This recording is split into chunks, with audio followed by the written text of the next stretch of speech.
Nous avons vu que de nombreuses villes, comme Hong Kong, sont ancrées dans la mondialisation. Mais est-ce le cas de toutes les villes? Regarde ce reportage.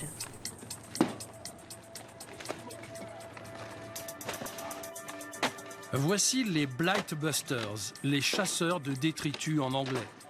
Des activistes qui refusent de baisser les bras devant la lente agonie des quartiers de Détroit. Parmi eux, John George. Voici 25 ans qu'il lutte avec ses amis contre le dépérissement de sa ville. Le moins que l'on puisse dire, c'est que les Blightbusters sont efficaces.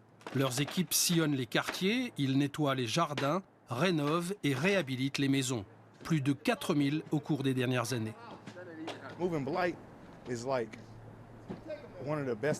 On ne fait pas que ranger ou nettoyer des bâtiments. On veut rendre le sourire aux habitants, leur rendre une certaine confiance dans leur ville. Partout où nous passons, les dealers ont plus de mal à travailler et les quartiers connaissent un nouveau souffle. Au moins 80 000 maisons doivent encore être rénovées. Pour le moment, le renouveau ne se voit qu'au centre de Détroit. Les investisseurs privés ont déjà acquis un grand nombre d'immeubles pour une bouchée de pain. Après des années d'abandon, ces immeubles nécessitaient de lourds travaux de rénovation. Les investisseurs espèrent bien récupérer leur mise. Mais avant que Détroit renaisse de ses cendres, elle doit d'abord se débarrasser de ses dettes, près de 14 milliards de dollars. Tous les espoirs de la ville reposent désormais sur le nouveau maire, Mike Duggan. Son arrivée à l'hôtel de ville est un véritable événement. Il est le premier maire blanc depuis 40 ans. Il doit encore partager son siège avec un gestionnaire commis d'office par le juge. Je veux que mon mandat de maire de Détroit soit marqué par un accroissement de la population. En 2017, si la population a de nouveau progressé, je considérerai que mon mandat a été couronné de succès. Voilà à quoi je m'engage devant vous aujourd'hui. S'il fait de la croissance démographique son leitmotiv, c'est parce qu'il y a 50 ans, Détroit comptait 1,8 million d'habitants pour seulement 700 000 aujourd'hui. Quand on prend conscience de ces chiffres, on comprend mieux que Mike Duggan ait choisi la population comme critère décisif de son action. Partout, le visiteur rencontre des quartiers entiers complètement à l'abandon. Et pourtant, plusieurs dizaines de milliers de personnes n'ont pas de logement à Détroit. Pour le moment, seuls les projets privés semblent offrir un semblant de solution, car les services municipaux n'en ont plus les moyens. Veronica Scott est étudiante en design, elle a 24 ans et c'est elle qui a eu l'idée de ces manteaux de récupération qui peuvent même être utilisés comme sacs de couchage. C'est essentiel pour les SDF de la ville. Ce projet a été largement financé par des initiatives privées.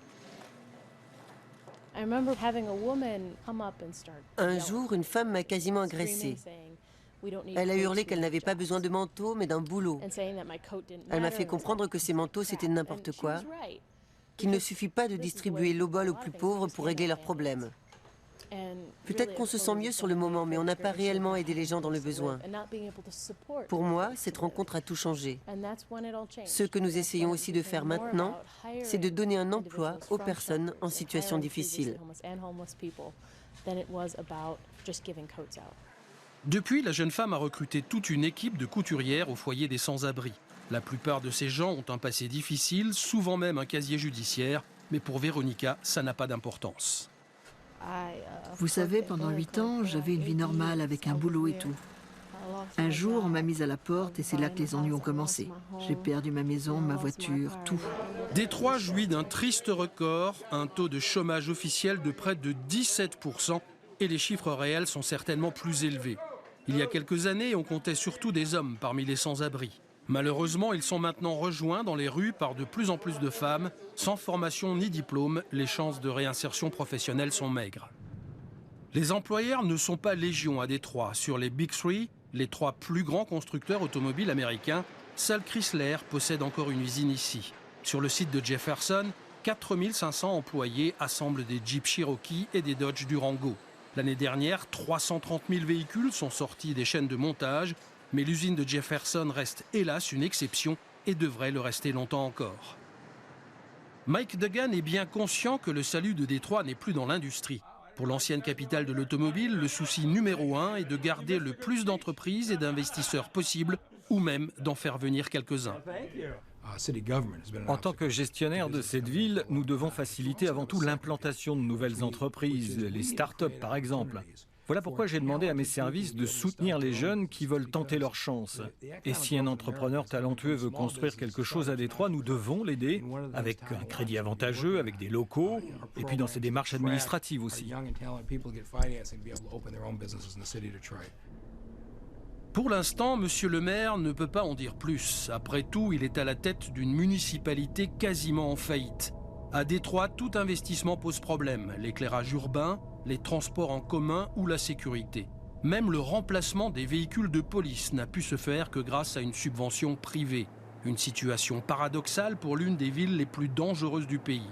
Et si la police a récemment pris possession de son nouveau commissariat central, elle n'est pas au bout de ses peines. Utilise le reportage pour répondre à ces deux questions. Et surtout, sois bien précis.